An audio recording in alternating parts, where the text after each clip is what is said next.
प्रसाद यस्य प्रसादन्न गति कुतोऽपि न्यायं सुवंस्तस्य यशस्त्रिसन्ध्यं वन्दे गुरुश्रीचरणारविन्दं वाञ्छाकल्पतरुभ्यश्च कृपासिन्धुभ्य एव च पतितानां पावनेभ्यो वैष्णवेभ्यो नमो नमः। नमो त्रिकालसत्याय जगन्नाथसुताय च सभृत्याय सपुत्राय सकलत्राय ते नमः। आजानुलम्बितभुजौ कनकावधातौ संकीर्तनैकपितरौ कमलायताक्षौ विश्वम्भरो द्विजवरो युगधर्मपालौ वन्दे जगत्प्रियकरो करुणावतारौ आनन्दलीलामयविग्रहाय हेमावदिव्यच्छविसुन्दराय तस्मै नमो महाप्रेमरसप्रदाय चैतन्यचन्द्राय नमो नमस्ते। बर्हापीडं नटवरवपु कर्णयोः कर्णिकारं बिभ्रतभासं कनककपिशं वैजयन्तीं च मालं रन्ध्राणवेणुरधरसुधया पूरयन् गोपवृन्दैः बृन्दारण्यं स्वपदरमणं प्राविशद्गीतकीर्तिः। अस्ति स्वतरुणी कराग्रविगलसत्कल्पप्रश्नाप्लुतं वस्तु प्रस्तुतवेणुनादलहरी निर्वाणनिर्व्याकुलं स्रस्तस्रस्तनिबद्धनि विविलसद्गोपीसहस्रावृतं हस्तान्यस्तनतापवर्गमखिलो दारुं किशोराकृति। हे कृष्ण करुणा सिन्धो दीनबन्धो जगत्पते गोपेश गोपिकान्तो राधाकान्त नमोऽस्तुते। यस्या कदापि वसनञ्चलखेलनोत्थ धन्यधन्यातिपवनेन कृतार्थमानि योगीन्द्रदुर्गमगति मधुसूदनोऽपि तस्या नमो वृषभानुभुवो दृशेऽपि तप्तकाञ्चन गौरङ्गी राधे वृन्दावनेश्वरी वृषभानुसुते देवी त्वां नमामि हरिप्रिये। या दृष्ट्वा निखिलाघसङ्गशमनी पृष्टा वपुपावनि रोगाणाम् अभिवन्दिता निरसने सिक्तान्त्रकत्रासिनि प्रत्याशक्तिविधायिनी भगवतः कृष्णस्य संरोपिता न्यस्ता तच्चरणे विमुक्तिफलदा तस्यै तुलस्यै नमः। जय रूप सनातन भट्ट रघुनाथ श्रीजीव गोपाल भट्ट दास रघुनाथ এই ছয় গোস্বামীর করি চরণ বন্দন যাহা হইতে বিঘ্ন নাশ অভীষ্ট পূরণ। দুর্গমে পথিমেন্ধস্য স্থলৎপাদগতির্মুহুঃ স্বকৃপাদষ্টিদানেন সন্ত সন্তমবলম্বনम्।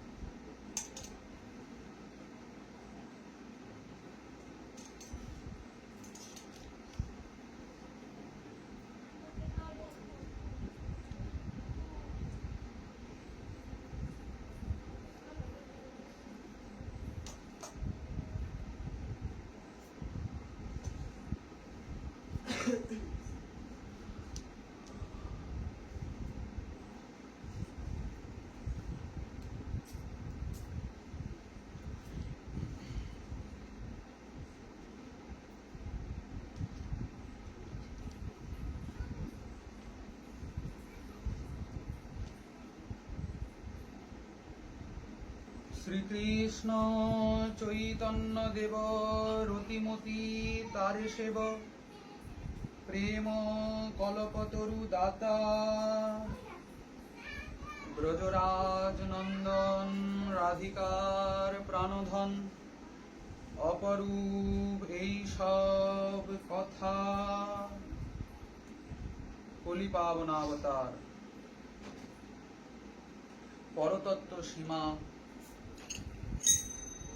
রায়কানু মিলিত বিগ্রহ প্রেম পুরুষোত্তম নদিয়া বিহারী শচীনন্দন গৌরহরির অশেষ প্রিয় ভাজন সাক্ষাৎ নিত্যানন্দ করুণা ঘনমূর্তি অস্মাদকীয় গৌড়ীয় সম্প্রদায় আচার্য বর্জ প্রেমভক্তির মহারাজ শ্রী শ্রী নরোত্তম দাস ঠাকুর মহাশয় বিরচিত শ্রী শ্রী প্রেমভক্তি চন্দ্রিকা নামক মহাগ্রন্থের সঙ্গে পরিচয় দিচ্ছেন শ্রীকৃষ্ণ চৈতন্য দেব রতি মতি তারে সেব প্রেম কল্পতরু দাতা ব্রজরাজ নন্দন রাধিকার প্রাণধন অপরূপ এই সব কথা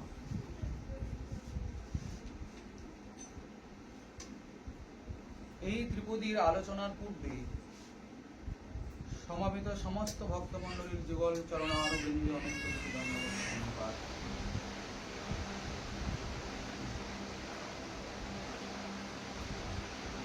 যে গ্রন্থ থেকে আমরা আলোচনা শুরু করলাম ওই গ্রন্থটির নাম হচ্ছে শ্রী শ্রী প্রেম ভক্তি চন্দ্রিকা।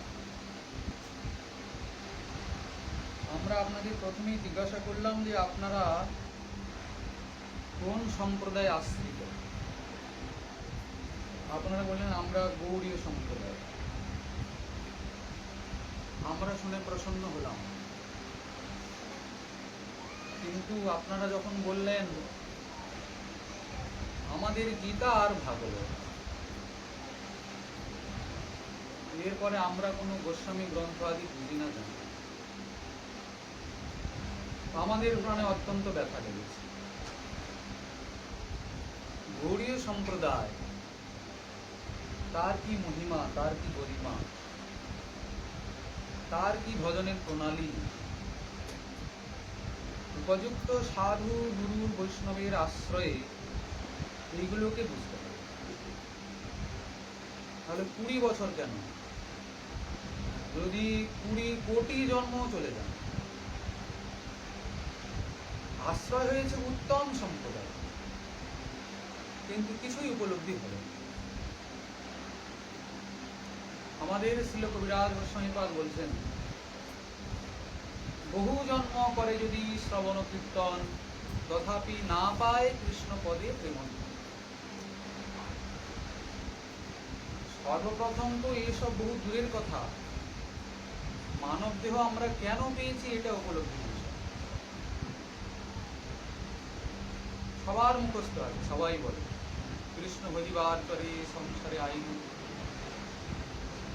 তাহলে আপনি তো এসছেন কৃষ্ণ ভজন করার জন্য, আপনার আর কৃষ্ণ ভজনের মাঝখানে এই সংসার এসে ঢুকলো কেন? সংসার নিজ চেষ্টায় এসে ঢুকলো না আপনি ঢুকালেন? আপনি আপনার প্রতিজ্ঞা ভঙ্গ করলেন, আপনি এসেছেন কৃষ্ণ ভজন করতে। বলছেন কি আমরা মনে করি বাস তিলক একটা লাগিয়ে নেব, নিরামিষ খাবো, আর ঘরে চিত্রপট বিগ্রহ যাই হোক রাখবো, ওইটা একটু সকালে ফুলচন্দন নকুলদানা দেব, আমাদের কৃষ্ণ ভজন হয়ে যায়। আসলে ভজন কাকে বলে, সাধন কাকে বলে, ওই বিষয় সম্পর্কে উপলব্ধি হওয়া চাই। আমরা আবার অনেকে মনে করি গলায় মোটা মোটা তুলসীর মালা নেব আর বড় বৈষ্ণব হয়ে যাব। ওরকম কিন্তু ব্যাপার নয়। কিন্তু তা বলে তুলসী মালা নেব না তা নয়, কিন্তু তুলসী মালা নিলেই যে ভক্ত হওয়া যায় ওই রকমের ভ্রান্ত ধারণায় থাকবে না। আমাদের মীরাবাই বলছেন, তুলসী পিঁধনে সে হরি মিলে তো मैं পিঁধু বুদা और ঝাড়। যদি তুলসী পড়লেই হরি পাওয়া যায়, আমি তুলসীর গাছ গলায় নিই, গাছটা পড়ে নেব, পুরো তুলসীর গাছ, হরি পাওয়া যাবে। আমাদের শ্রী শ্রী চৈতন্য চরিতামৃতে গোস্বামীপাদ বলছেন, ভক্তিতে প্রেমের উৎপন্ন হয়, ভক্তি বিনা কৃষ্ণে কহু নহে প্রেমোদয়, প্রেম বিনা কৃষ্ণ প্রাপ্তি অন্য হইতে নয়। কৃষ্ণ প্রাপ্তির উপায় বলছে, কি করে পাওয়া যাবে? প্রেম দিয়ে পেতে। আপনি নকুল দানা দিন আর আপনি রসগোল্লা লাড্ডু দিন, ওই দ্রব্যের প্রতি ওনার কোনো আসক্তি নেই। যদি বলেন আমি ভগবানের আরাধনা করি, তাহলে ভগবান আত্মারাম আপ্তকাম, ওনার কোনো কামনা নাই, ওনার কোনো বাসনা নাই, ওনার ক্ষুধা নাই, তৃষ্ণা নাই, নিদ্রা নাই। আপনি দুটো নকুল দানা দিয়ে ওনার কিছু যায় আসে না, আর 2 লক্ষ টাকার দ্রব্য ওনার সামনে সাজিয়ে দিলে ওনার কিছু যায় আসে, উনি কিছু গ্রহণ করেন না।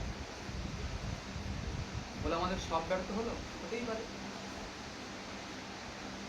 তিনি প্রেমের ভূখা, উনার যদ্যপি কোনো ক্ষুধা তৃষ্ণা নাই, ভক্তের হৃদয়ের যে প্রেম অনুরাগ, ওই প্রেমটা ভগবানের হৃদয়ে ক্ষুধা জাগিয়ে দেয়। ভক্তের হৃদয়ে যে কৃষ্ণের প্রতি ভালোবাসা আছে, ওই ভালোবাসাটুকু ভগবানের হৃদয়ে ওই ভালোবাসাটাকে আস্বাদন করার আকাঙ্ক্ষা জাগিয়ে দেয়। নাহলে কোন বস্তু, কোন দ্রব্য দিয়ে আপনি ওনাকে সুখী করবেন? সবই তো ওনারই দেওয়া। আপনি কিছু তৈরি করেছেন কি? কিচ্ছু করেন। আমরা সবাই ওনার কৃপার বেড়াজালে ঘেরা।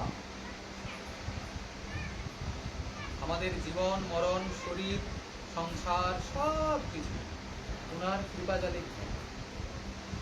ওনার কৃপা ছাড়া আমরা একটা পদক্ষেপও ফেলব না। তাহলে সবই যখন ওনার, ওনাকে তাহলে আমার দেব? আমার তো কিছুই নেই, আমার তো সব শূন্য।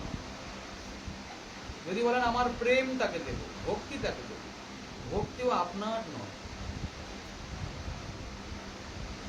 ব্রহ্মাণ্ড ভ্রমিতে কোন ভাগ্যবান জীব গুরু কৃষ্ণ প্রসাদে পায় ভক্তিলতা বীজ। 84 লক্ষ জনিতে অনন্ত কোটি ব্রহ্মাণ্ডে জন্ম মরণ হতে হতে কোন ভাগ্যবান জীবের প্রতি যখন গুরু কৃষ্ণের কৃপা হয়, তখন সে ভক্তিলতার বীজ পায়। ওটা ওর নিজের নয়। হয় গুরু কৃপায় কৃষ্ণ মেলে, কৃষ্ণ কৃপায় গুরু মেলে। ভক্তিও তো আপনার নয়। আর একটা কথা হচ্ছে, সময় চলিয়া যায় এরকম নদীর স্রোতে। সবাই জানে। এসেছিলেন প্রতিজ্ঞা করে কৃষ্ণ ভজব। তা সংসার কি আপনি করেননি এর আগে? সংসার আপনি করেছেন? বলে হ্যাঁ আমি বিয়ে করেছি, আমার স্ত্রী পুত্র হয়েছে, সংসার হয়েছে। বলে না, আপনি কোনো সংসার করেন না। আপনার আসার আগে সংসার ছিল কি না? ছিল তো। আপনি চলে যাওয়ার পরে সংসার থাকবে কিনা? আপনি এসেছেন তাহলে কোথায়? সংসারেই তো এসেছেন। আপনি এসে তাহলে আবার কোন সংসার করলেন? আপনার আসার আগে তো সব সাজানো গোছানো ছিল। আপনি কিছুই নিয়ে আসেননি, কিছুই তৈরি করেননি। খালি এখানকার ওখান করেছেন, ওখানকার ওখান করেছেন। এর বেশি কিছু করেছি আমরা? তা ভালোই তো, সংসার করছেন আপনারা, কৃষ্ণ ভজন করার নামে ভজনও করছেন। আপনারা জীবনে সুখী তো? সুখ আছে আপনাদের? কেন? আমরা তো জানি কৃষ্ণ দাস কখনো দুঃখী হয় না। কৃষ্ণ দাস মানেই সুখী। তাহলে আপনারা কৃষ্ণের দাসত্ব স্বীকার করে কেন দুঃখী হচ্ছেন? কৃষ্ণদাস দুঃখী কি? কৃষ্ণ তো সুখময়। সুখময়ের সঙ্গে যার সম্বন্ধ, সুখময়কে যিনি ভালোবাসেন, তার দুঃখ থাকতে পারে কেন? সুখ নাহি কেহু কভু এ সংসারে, সুখ আছে কেবল মায়ার ওপারে। সুখ বলি তুমি ভাবো যারে, সেহ দুঃখ দিবার তরে। আছে সুখের আকার ধরে, সর্বাত্মা গিলিবার তরে। যেমন কেহ নাগিনীরে পুষ্পমালা বলি পরে, তার বিষে সর্ব অঙ্গ জলে। কে বাঁচাবে তারে? যদি কেউ ভ্রান্তিবশত একটা নাগিনীকে ফুলের মালা বলে মনে করে গলায় পরে, তাহলে সেই নাগিনী কি আর ছেড়ে দেবে আপনাকে? তার যা কাজ করবে কিনা? তার বিশেষ সর্ব অঙ্গ জড়ে, কে বাঁচাবে তার? সাধু ধন্বন্তরী ধরে অকপটে আশ্রয় করে, ছাড়াও বাহির অন্তরে তবে ভাসিবে সুখ সায়রে। অন্যথা উপায় নাই, নিজ চেষ্টায় কেউ সুখী হতে পারবে না। আপনারা বলুন, আপনাদের তো অনেক বয়স হয়েছে দেখছি, তা যেদিন থেকে আপনারা কর্ম করতে পেরেছেন উপার্জনের জন্য, সেদিন থেকে আজ পর্যন্ত আপনারা দুঃখ পাওয়ার জন্য কোনো কর্ম করেছেন কি? কেউ আছেন এমন যিনি কর্ম করে চলেছেন দুঃখ পাওয়ার জন্য? কেউ তো নাই।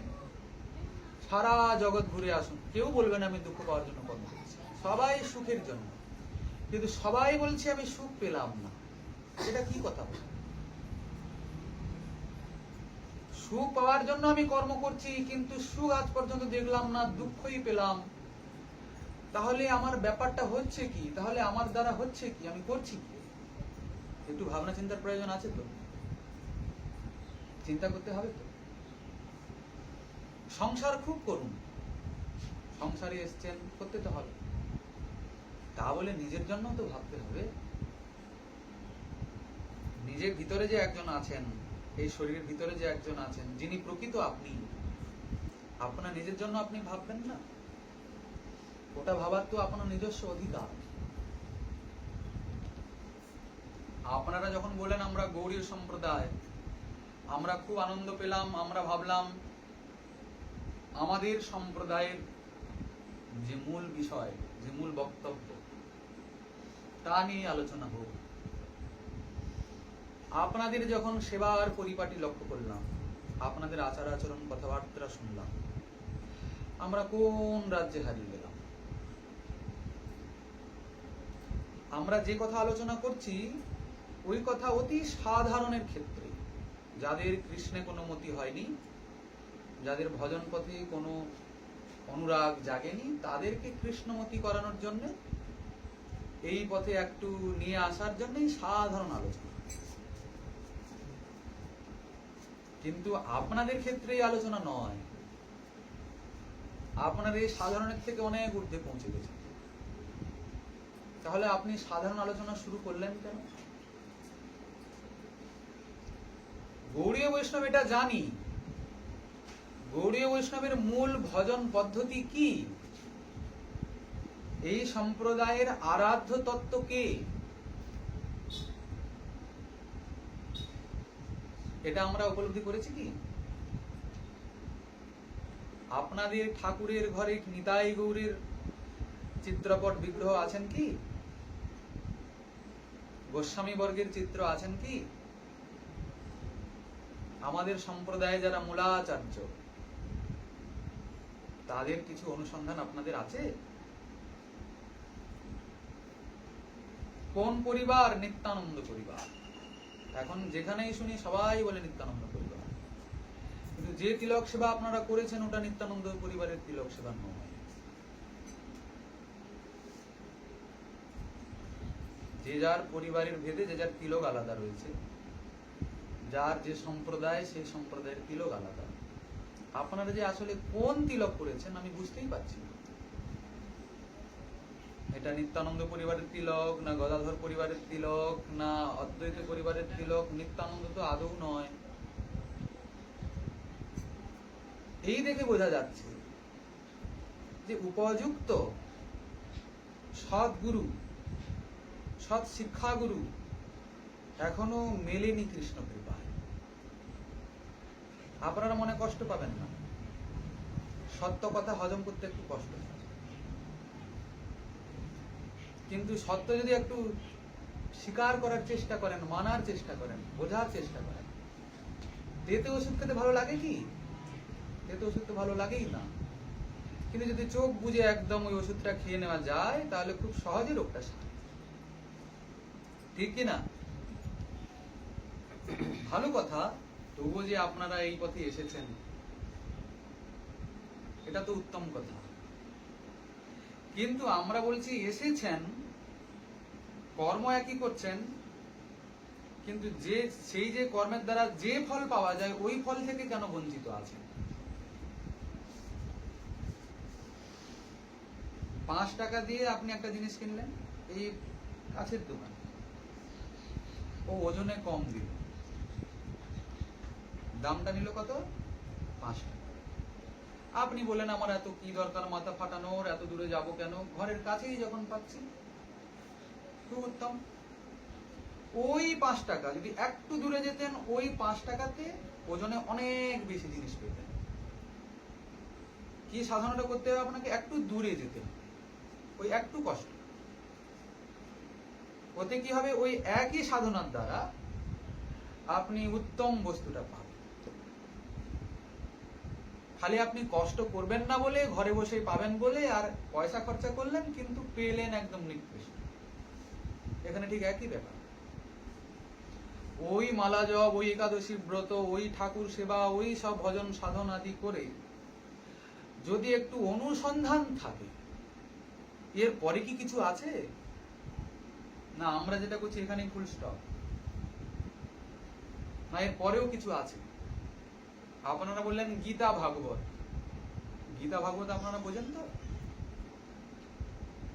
গীতা ভাগবত আপনারা আচার্যগণের টিকা ধরে আলোচনা করেন তো? তাহলে গীতা ভাগবত বোঝার তো কারো বাপের সাধ্য নাই।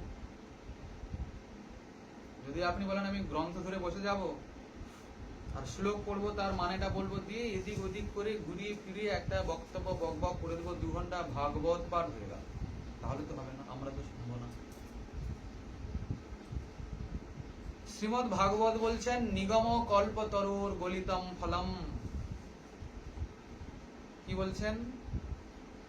শাস্ত্ররূপী কল্পবৃক্ষের পাকা ফল হলো এই শ্রীমদ্ ভাগবত। শাস্ত্ররূপী কল্পবৃক্ষ মানে আমাদের সনাতন ধর্মের যত শাস্ত্র রয়েছে,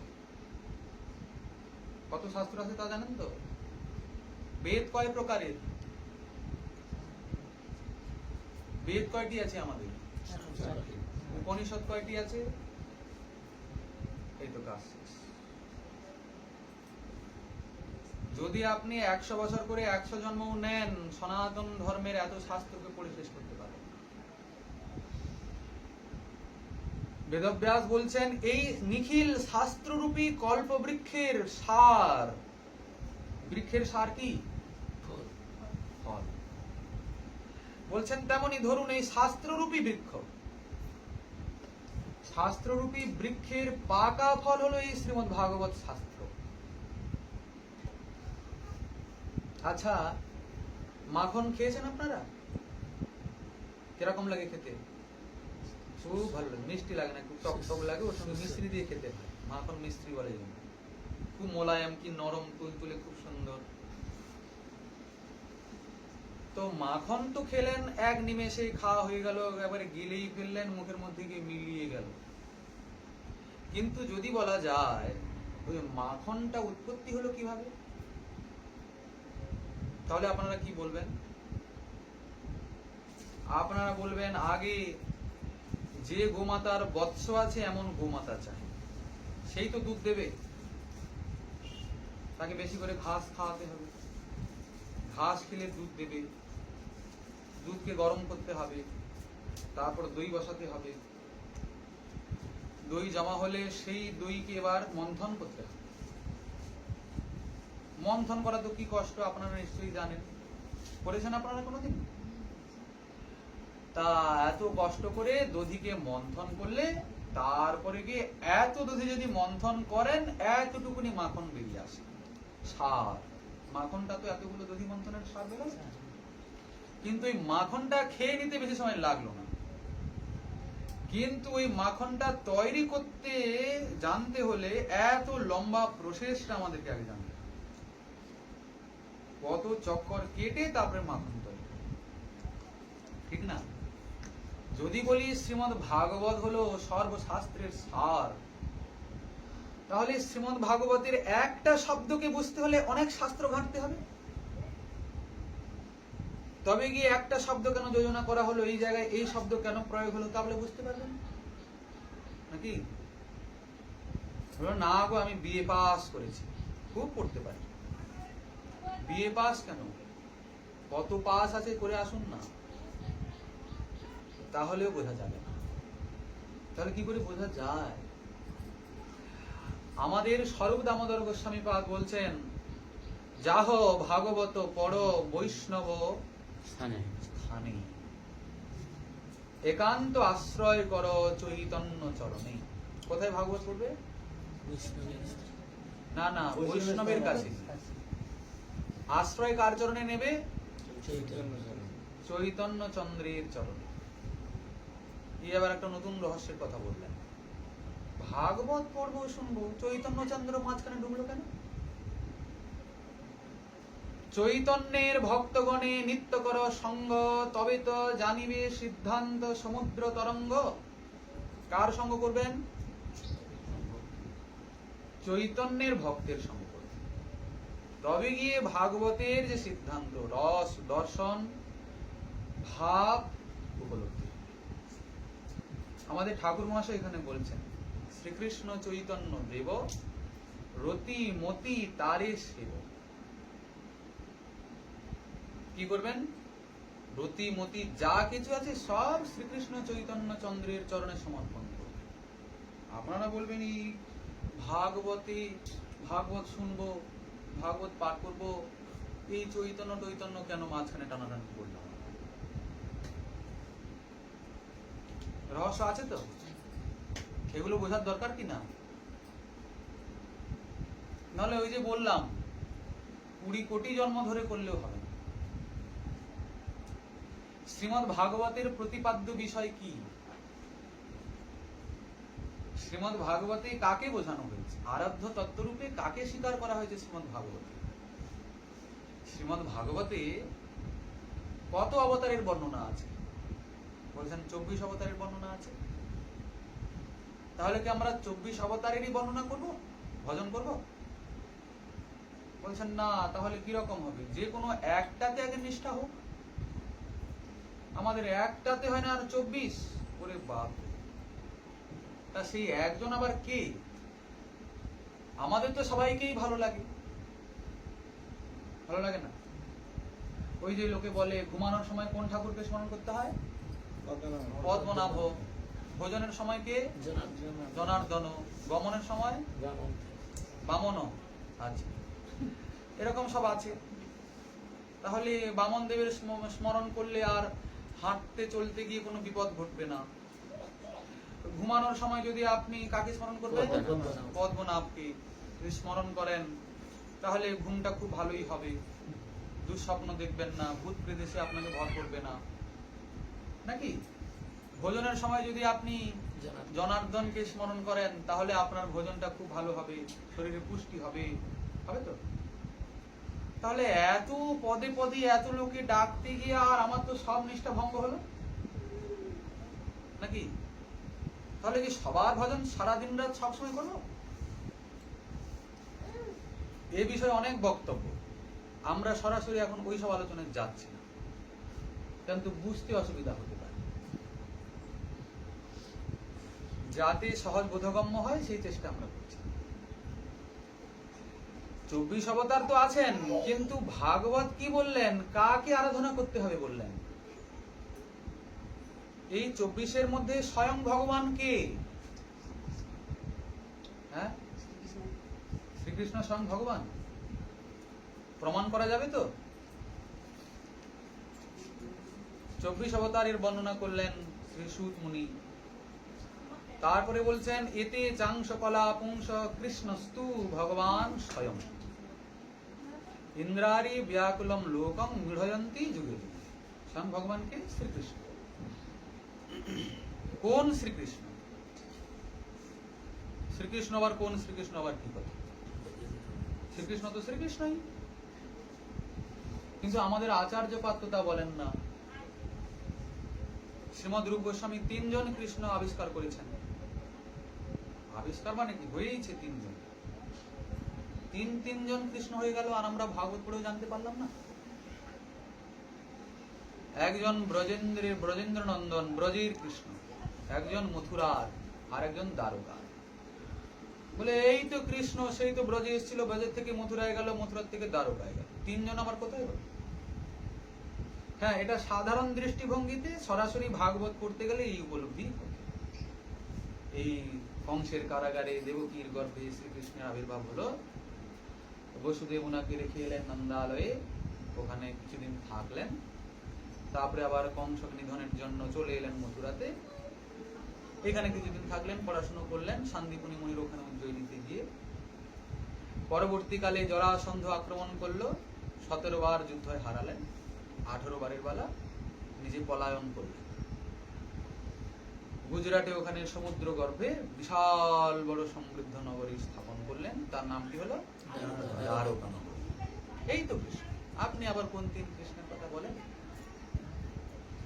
আমরা বলছি না মশাই, আমাদের আচার্যগণ সব করেছেন।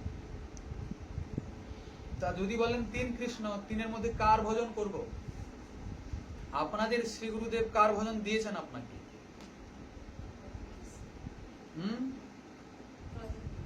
হ্যাঁ, ব্রজেন্দ্র নন্দন। কোন মন্ত্র জপ করেন আপনারা? শ্রী শ্রী চৈতন্য চরিতামৃতে গোস্বামীপাদ বলছেন, বৃন্দাবনে অপ্রাকৃত নবীন মদন, কাম গায়ত্রী কাম বীজে যাহার উপাসন। কোন মন্ত্রে উপাসনা হবে? কাম গায়ত্রী কাম বীজ মন্ত্র। কার উপাসনা হবে? ব্রজেন্দ্র নন্দনের। উনি কেমন? অপ্রাকৃত নবীন মদন। বড় কষ্ট হচ্ছে শব্দগুলো বুঝতে, কিন্তু আমাদের সম্প্রদায়ের এই সবই আলোচনা।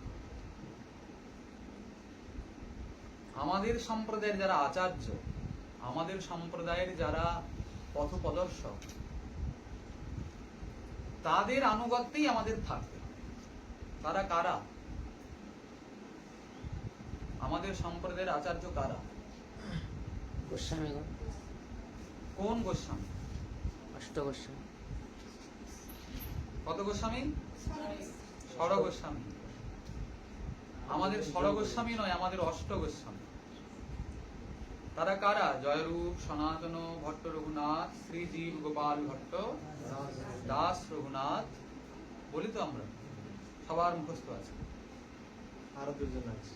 কিন্তু এই যে কেন বলি, এরা কারা করেছে বা কি, কোনো অনুসন্ধান আমরা রাখি না।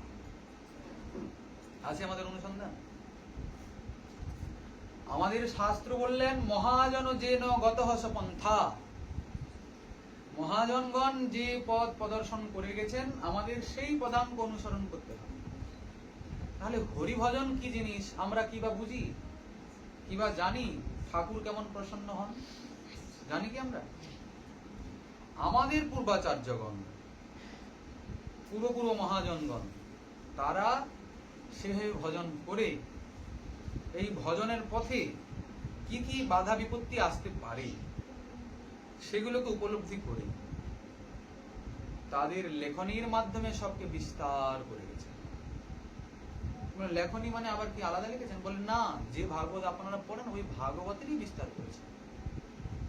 বিচার করিয়া মনে ভক্তিরস আস্বাদনে মধ্যস্থ শ্রী ভাগবত পুরাণ। বিচার কাকে করবেন? ভাগবতই বিচার করতে হবে। তবে নিজের বুদ্ধিমত্তা কাজে লাগালে ভাগবতের ভাব উপলব্ধি হবে। তাহলে জানা গেল আমরা গোস্বামীগণের কৃতিত্ব সম্পর্কে সম্পূর্ণ অজ্ঞ, কিছুই জানি না, বুঝি না। তাহলে ভজন বুঝবো কি? নিত্যানন্দ পরিবার হলোই বা আর গৌড়ীয় সম্প্রদায় হলোই বা, কিছুই তো পাওয়া হয়নি। এখন দেখা যায় যেখানেই যাই সবার ঠাকুর মন্দিরে লাইন ধরে বাল গোপাল সব বসে আছে। আমাদের বাল গোপালের আরাধনা নয়। আমাদের শ্রীমন মহাপ্রভু এই বাল গোপালের আরাধনা দিয়ে যাননি। আমাদের আচার্যগণ রূপ সনাতন এই হাঁটু ভাঙা গোপাল ইনার উপাসনার জন্য কোনো সিদ্ধান্ত করেন। কার জন্য করেছেন? আমাদের আরাধনার বিষয় কি? যুগল কিশোর। যুগল কিশোর অর্থাৎ রাধা কৃষ্ণ। শ্যামের সঙ্গে রাধারানীর আরাধনা, এটা শ্রীমন মহাপ্রভু দিয়েছে।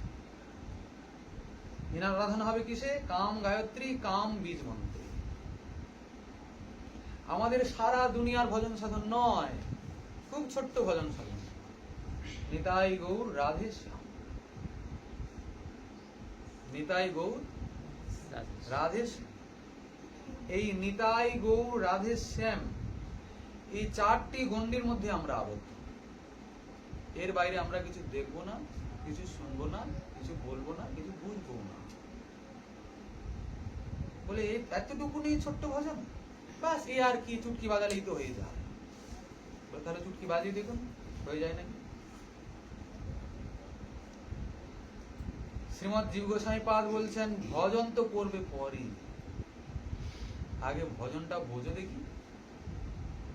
বলছেন কয়েক জন্ম অতিবাহিত হয়ে যাবে ভজনটাকে বুঝতে কেবল মাত্র। ওই তো আপনারা প্রথমেই ফেল হয়ে গেলেন।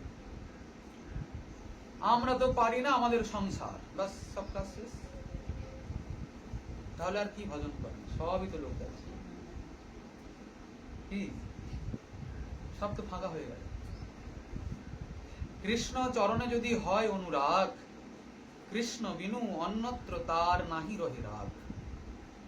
ভজন মানে কি? ছোট্ট কথা, ভগবানকে ভালোবাসা, তার নাম ভজন। এর বাইরে তো কিছু কথা না। তাহলে আমরা কি ভজন করছি? ভগবানকে ভালোবাসি না? বলে খুব ভালোবাসি, খুব ভালোবাসি। আপনি কি আর দেখতে পাবেন? ভালোবাসে কি আর চোখে দেখানো যায়? দেখানো যায় না, কিন্তু ভালোবাসা যে হৃদয়ে আছে তার লক্ষণ তো প্রকাশ পায়। জ্বর হয়েছে, জ্বর কখনো দেখানো যায় কি? কিন্তু লোকে দেখলে কি করে বোঝে? কিছু লক্ষণ আছে জ্বর হওয়ার। শরীরটা গরম হয়ে যাবে, চোখগুলো লাল লাল হয়ে যাবে, এত সুন্দর ফুটফুটে সুন্দর মুখটা ঝামড়ে পড়বে, কি দুর্বল হয়ে যাবে, শুয়ে থাকবে, খেতে ইচ্ছে করবে না, বমি বমি ভাব হবে, এসব তো লক্ষণ। কিন্তু জ্বরটা যে ভেতর হয়েছে দেখা যাচ্ছে না। এইসব লক্ষণগুলি দেখে বোঝা যাচ্ছে যে এর শরীরটা অসুস্থ হয়েছে। তেমনি আপনার হৃদয়ে ভগবানের প্রতি ভালোবাসা আছে, তার কতকগুলি লক্ষণ আছে যেগুলো দেখলে বোঝা যায় আপনি ভগবানকে কতটা ভালোবাসেন, মানে ভালোবাসার পরিমাণ আছে। এই যে আচার্যপাদ বললেন, কৃষ্ণ চরণে যদি হয় অনুরাগ, মানে কৃষ্ণকে যদি ভালোবাসা যায়, কৃষ্ণ ছাড়া অন্য কিছুতে তার আর ভালো লাগে না।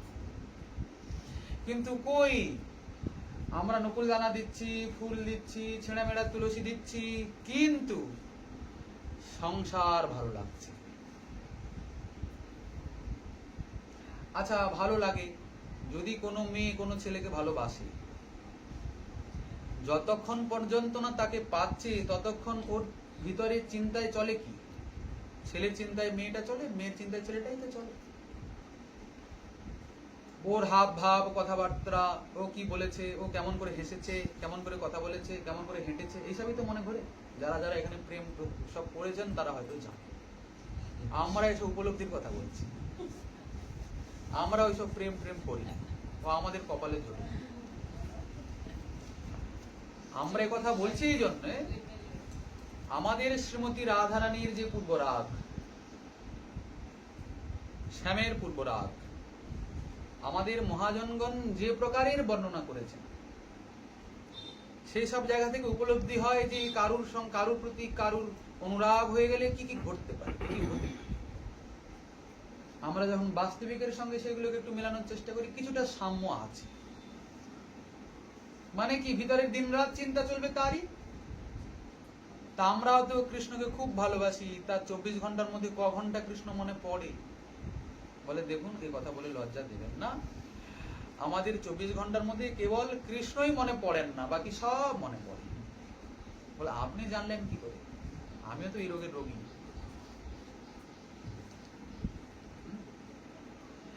কেননা এই চিত্ত মনের অনন্তকালের সংস্কার হয়ে আছে, এই জড় জগতের চিন্তা অনন্তকাল ধরে তো এইসব চিন্তাই করছে সে। তা আপনি এখন যার চিন্তার কথা বলছেন, তাকে চিন্তা করা তো সোজা নয়। তাকে চিন্তা করতে হলে এই চিত্ত মনকে বহুদিন ধরে অভ্যাস করাতে হবে, তাকে চিন্তা করানো, নাহলে হবে না। যদি আপনার মনে হয় তাকে আমার চিন্তা করার প্রয়োজন, তখন আপনি অভ্যাস করবেন, তাই তো? যদি আপনি মনে করেন দূর দূর ভজন করতে হয়, অনেক অনেক বড় বড় সাধুরা সব আছে, তারা বলে এই করবে সেই করবে, ওইসব করি, তা বলে আপনি এসব কোথা থেকে নিয়ে আসলেন, আপনার কথা চলবে না এখানে। আমরা খুব ভালোই আছি, আপনার মতো এইসব লোককে নিয়ে এসে আর আমরা বড় চাপে পড়ে যাচ্ছি, তাই তো? ভুল কথা। শ্রীমদ্ ভগবত গীতা আপনারা পড়েন তো? গীতাতে ভগবান কি বললেন? আমাকে সহজ লাভ করার উপায় কি? তেষাং সতত যুক্তানাং ভজতাং প্রীতিপূর্বকম। তারপরে কি? বুদ্ধিযোগ তাকে দান করেন। বুদ্ধি তো দিলেন, সহজে পাওয়ার উপায় অনন্য চিন্তা সততং যো মাং স্মরতি নিত্যশ তস্যাহং সুলভ পার্থ নিত্যযুক্তস্য যোগিনঃ। আছে তো? তেষাং সুলভ পার্থ, তার কাছে আমি সুলভ, মানে আমাকে সে সহজলভ্য, আমি তার কাছে সহজলভ্য, সহজে আমাকে পায়। কে পায়? অনন্য চেতা সততং যো মাং স্মরতি নিত্যশ। বুঝলেন তো আপনারা কিছু? অনন্য চেতা আগে হতে হবে। অনন্য মানে কি? অনন্য মানে আবার কি রে বাবা? অনেকে বলেন অন্য অন্যম অনন্য, কেবলমাত্র ন অন্য বললে অনন্য হয় না। অনন্য ভক্তিয়া অব্যভিচারী ভক্তিয়া। আমাদের গোস্বামীপাদ বলেন অনন্য ভক্তিয়া, অনন্য ভাগ, মদ্যন্য দেবতান্তরম মদ ভক্তি বন্যত কর্ম জ্ঞানাদিকম মদ কামনা তুল্যম রাজ্যাদি কামানম ন ভজতে সাধু। এই অনন্য শব্দের এই ব্যাখ্যা করলেন। অনন্য শব্দটার এত বড় কথা? যার মধ্যে অনন্য নিষ্ঠা এসেছে, তিনি আমি ছাড়া অন্য কারুর দিকে তাকাবেন না, কোনো ভজন করবেন না। আমরা তো আপনার ঠাকুর ঘরে কত লোককে দেখলাম, কালী আছেন, শিব আছেন, আরো কত কত। এই জন্য আমরা জিজ্ঞাসা করলাম আপনারা কার ভজন করেন?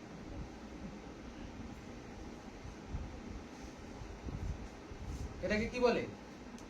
প্রথমে আমরা বললাম অনন্য ভক্তিয়া অব্যভিচারী ভক্তিয়া।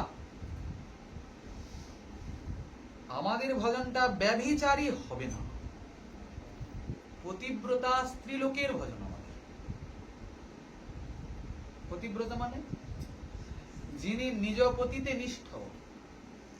আমার প্রতি যদি দেখতে ভালো নাও হয়, আমার প্রতি যদি ধনবান নাও হয়, তো আমার প্রতি আমার প্রতি, একে কি বলে? পতিব্রতা বলে। তো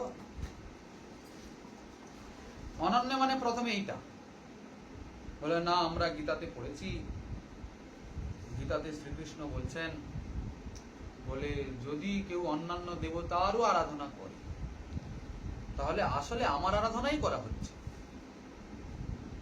ঠিক তো? আছে কিনা গীতাতে? আছে। কিন্তু সেটা যজন্তি অবিধিপূর্বকম, সেই যাজনাটা বিধিপূর্বক নয়। তা বিধিপূর্বক নয় কেন? যদি যার ইচ্ছা পুজো করলেই পুজোটা আপনাকে পায়, পুজোটা আপনার কাছে পৌঁছে যায়, তাহলে আমার পুজো তো আপনাকে পেল, অসুবিধা কি থাকবে? আবার অবিধিপূর্বক বলছেন যে, বলছেন হ্যাঁ, যেমন ধরুন জগতে যত নদী আছে সব নদী সিন্ধুগামী, সব নদী সাগরের দিকে দৌড় দিচ্ছে, যাচ্ছে তো, তারা সাগরে গিয়ে মিলে যাচ্ছে তো। নদীরা সাগর পায় তো, কিন্তু নদীটা উৎপন্ন হলো কোথায়? পাহাড় থেকে, নাকি? পাহাড় সমুদ্রকে পায় কি? বলে নদী সাগরকে পাবে, কিন্তু নদীটা যেখান থেকে উৎপন্ন হলো সে পাবে না। তেমনি আমাদের পুজো কিন্তু তাকে পাবে, কিন্তু আমরা তাকে পাবো না। এটাই অবিধিপূর্বক। বিশ্বনাথ চক্রবর্তী পাদ এই জায়গার টিকাতে এই কথা বলছে। বলে না না, আপনি যে কথা বলেন আমরা ওটা করি না। আমরা করি কি, কৃষ্ণের প্রসাদ দেবী দেবতাকে ভোগ লাগাই, আর সেইটা আমরা পাই, সেটা তো কৃষ্ণ ভক্তি হলো। আর অন্য দেবী দেবতার কাছে আমরা কিছুই চাই না, কৃষ্ণ ভক্তি চেয়ে নেই, এটা তো ভালো জিনিস। ব্যাস, আমাদের বৈষ্ণবতা বজায় থাকলো, অন্য দেবী দেবতাকে আরাধনাও করা গেল। এটা তো অনেকে বলেন, এটা ঠিক আছে। আমাদের আচার্যগণ তা বলেন না। বলে তাহলে কি বলেন? অসৎ ক্রিয়া কুটিনাটি ছাড়ো অন্ন পরিপাটি, অন্ন দেবে না করিহ রতি। কেন করব না? আপন আপন স্থানে প্রীতি সভায় টানে, ভক্তি পথে পড়ে বিগতি। একটা ছেলে মাধ্যমিকের পরীক্ষা দিবে যাচ্ছে রাস্তাতে, একটা টাইম আছে তো, 10টার সময় পরীক্ষা শুরু হবে। যেতে যেতে রাস্তায় মাসির সঙ্গে দেখা, বাবা অনেক দিন পরে তোমার সঙ্গে আমার সাক্ষাৎ হলো, এতদিন তুমি ভালো আছো তো? কোথায় যাচ্ছ? তোমার মা কেমন আছে? বাড়িতে সব ভালো কিনা? আজকে কি রান্না খেয়ে এসছো? মাসি বলে কথা তো, মাসির সঙ্গে একটু তো ভাবের আদান প্রদান চাই। কিছুটা সময় সেখানে গেল, আবার কিছুটা এগিয়ে আবার পিসির সঙ্গে দেখা হলো। পিসি বলছে আমার ভাইটা কেমন আছে, তোরা সব ভালো আছিস তো? কোথায় যাচ্ছিস? ও পরীক্ষা দিতে। হোক ভালো, যাও পরীক্ষা দাও। পিসির কাছে কিছুটা সময় গেল, আবার কিছুটা যেতে মামার সঙ্গে দেখা হলো। হ্যাঁ, মা বাবার কিছুটা সময় নিল। এই করতে করতে ছেলেরা আজকে পরীক্ষা দেওয়াই হলো, ঠিক তো? তার পরীক্ষা তো একটা সময় আছে, 10টার সময় পরীক্ষাটা শুরু হবে, তার আগে তো পৌঁছতে হবে। তা সেই ছেলে এখানে তার আত্মীয় স্বজনের প্রতি আদান প্রদান ভাবের করতে গিয়ে তো আর সময়টাই হারিয়ে ফেলল। পরীক্ষা দেওয়া গেল, গন্ডগোল হয়ে গেল। বলে বিষয়টা কি? বলে যতই মাসি পিসি রাস্তায় দেখা হোক না কেন, যদি ছেলের মাথায় এই বুদ্ধি আছে আমাকে পরীক্ষাটা দিতে হবে সময় মতো পৌঁছে, তাহলে মাসি পিসির সঙ্গে দেখা হলেও হাই বাই করে আর সে দৌড় দেবে পরীক্ষা, কারোর জন্য দাঁড়াবে না সময় নষ্ট করে, ঠিক তো? কিন্তু কেউ বেরিয়েছে সাজগুজ করে খুব সুন্দর, বই খাতা নিয়ে, পরীক্ষা যে দিতেই হবে এই গুরুত্ব তার মধ্যে। মাসির সঙ্গে দেখা হলো, টাইম পাস হয়ে গেল, পিসির সঙ্গে দেখা হলো, টাইম পাস হয়ে গেল, এই করতে করতে আর পরীক্ষা দেওয়া হলো। সে বলছে বাবা মাসি বলে কথা, পরীক্ষা দেওয়া হবে তো হবে, মাসির সঙ্গে কথা বলতে হবে। মামা বলে কথা, কেন না? মামার বাড়িতে গেলে মামা 10টা টাকা আমার পকেটে গুঁজে দেয় তো, এই জন্য মামাকে একটু খুশি রাখতে। বলে আপনি এসব কথা বলছেন, এখানে তার সঙ্গে কি মতলব? ধরে নেই দেব দেবতা সব এই মামা মাসি পিসি। আপনি তো এসেছেন শ্রীকৃষ্ণের দাস হয়ে তাকে পাওয়ার জন্য, সেবা পাওয়ার জন্য, তাই তো? আপনি কৃষ্ণের দাস, তাকে ভুলে গেছেন? আপনাকে মনুষ্য দেহ তিনি কৃপা করে দিয়েছেন, সেই যে আমি তার দাস, ওই দাসত্ব বৃত্তিকে পুনরায় স্মরণ করে তার সেবা পাব, এই উদ্দেশ্য নিয়ে তো এসেছি। কিন্তু মাঝখানে এসব মাসি পিসির দেখা, মামা যেমন 10 টাকা গুঁজে দেয়, মা দুর্গা করে কি ধনম দেহি জনম দেহি করে। বলি বাবা এই লোক এমুক দেয়, যদি মা মনসায় একটু ওই দুধ কলা না ঢালি, কখন ফোঁস করবে তার ঠিকানা নাই। আমরা বাল বাচ্চা নিয়ে থাকি বাবু, কি কষ্ট হবে বলুন তো? এই জন্য একটু দুধ দিতে হয়, কলা দিতে হয়। এই যে এই সব করতে করতে মামা মাসি ওদিকে যে আর জীবনটাই শেষ হয়ে গেল। একটা জীবন আপনি হাতছাড়া করে দিলেন তো। যতক্ষণ এই মনুষ্য শরীরটা আছে ততক্ষণই তো আপনি ভজনের উপযোগী, তাও আবার থাকলো বলে যে তা নয়। কিছুদিন পরে এই চোখ দেখা কম করে দেবে, কান শোনা কম করে দেবে, করবে না? দৃষ্টির নশ্যতে বর্ধতে চ বধিরতা, দশনম বিহীনম বাক্যম নৈবেয় শ্রুণুতে বান্ধবজনা। আমাদের এই দশা হবে কিনা? ইচ্ছা করছে একটু হাড্ডি টাড্ডি একটু চেবাই, কিন্তু দাঁত যিনি ডাক্তার বলেছে একটু তরল তরল খাবে, গন্ডগোল আছে কিনা? ইচ্ছে করছে একটু ভালো ভালো সব ছবি মোবাইলে টিভিতে দেখি, কিন্তু চোখ তো আবছা হয়ে গেছে, কৃষ্ণকে দেখার ইচ্ছা হলো না। ইচ্ছে করছে একটু নাচানাচি করি, মাইক বক্স বাজছে, ছেলেরা নাচছে, আমি একটু দু প্যাক মেরে, কিন্তু ঠ্যাং তো নড়ে না। কি এখন হাঁটার জন্য একটা অন্য কারুর সাহায্য নিতে হয়, যষ্টি, বাড়ির লোক থেকেও ধরবে না, ঠেলে ফেলে দেবে। বলে বুড়ো মূল্যে আপচ্ছা, এই তো সবার কপালেই জুটবে এইসব পুরস্কার। সংসার করছেন তো, এই সংসারের পুরস্কার এটা। হ্যাঁ, কিন্তু সংসারে আপনারা যেভাবে দিয়েছেন ওইভাবে যদি একটু শ্রীকৃষ্ণকে দিতেন, শেষ জীবনে তো এসব হবে, কিন্তু আপনার সেবার অভাব থাকতো না। থাকতো কি, একটা শিষ্য গুরুর এমন সেবা করে, একটা পুত্র পিতার এমন সেবা করে না। দেখেছেন তো? তাহলে এই করে করে তো শরীর থাকতে থাকতেও ভজন হলো না, আর চলে যাওয়ার পরে তো প্রশ্ন ওঠে না, বলে আগের জন্মে করবো। অনেকে বলেন, জানেন আপনারা তো বলছেন সব ঠিক কথা, ভালো কথা, কিন্তু আমার যে ঝামেলা আমি আছি, যে ঝামেলার মধ্যে আমি আছি সংসারে, আপনি কি জানেন? আপনাদের তো কোনো কাজ নেই, বক বক করার কাজ, এদিক ওদিক গেলেন, 10 টাকা 20 টাকা যাই হলো, এই নিয়ে আপনারা আছেন। আপনারা কি বোঝেন সংসার কি জিনিস? আমার 51বর্তী পরিবার, কে বলে আমার 52বর্তী পরিবার। তাহলে আপনার ভজনটা কি হবে? বলে আগের জন্ম কি হবে, আগের জন্ম হবে। আচ্ছা, তা আপনি গ্যারান্টি নিয়ে এসছেন কি আগের জন্মে আপনি আবার মনুষ্য দেহ পাবেন? মনুষ্য দেহ পেলেও আগের জন্মে আপনার ঝামেলা থাকবে না, এই ভরসা আছে তো? এখন 51বর্তী, আগের জন্মে হয়তো 55বর্তী হতে পারে। সংসার মানেই ঝামেলা, আর সংসার ছাড়া আপনি থাকতে পারবেন না। এই সংসারেই আপনাকে আসতে হবে, সংসারে থাকতে হবে, সংসার থেকে যেতে হবে। এই পুরো জগৎটাকে বলে সংসার। আকাশ থেকে তো আর টপকে পড়বেন না, মাতা পিতাকে মাধ্যম করেই আসতে হবে, তাই কি না? যদি ভজন করতে হয়, যদি তাকে ভালোবাসতে হয়, সেবা করতে হয়, এক্ষুনি শুরু করতে হবে, এখনই সর্বস্ব তার চরণে সমর্পণ করতে হবে, এখনই পরিপূর্ণরূপে তার হতে হবে। কেন ভজন নিজ চেষ্টায় হবে, ভজন হবে শরণাগতি, সর্বস্ব তার চরণে সমর্পণ করে। বুঝলেন?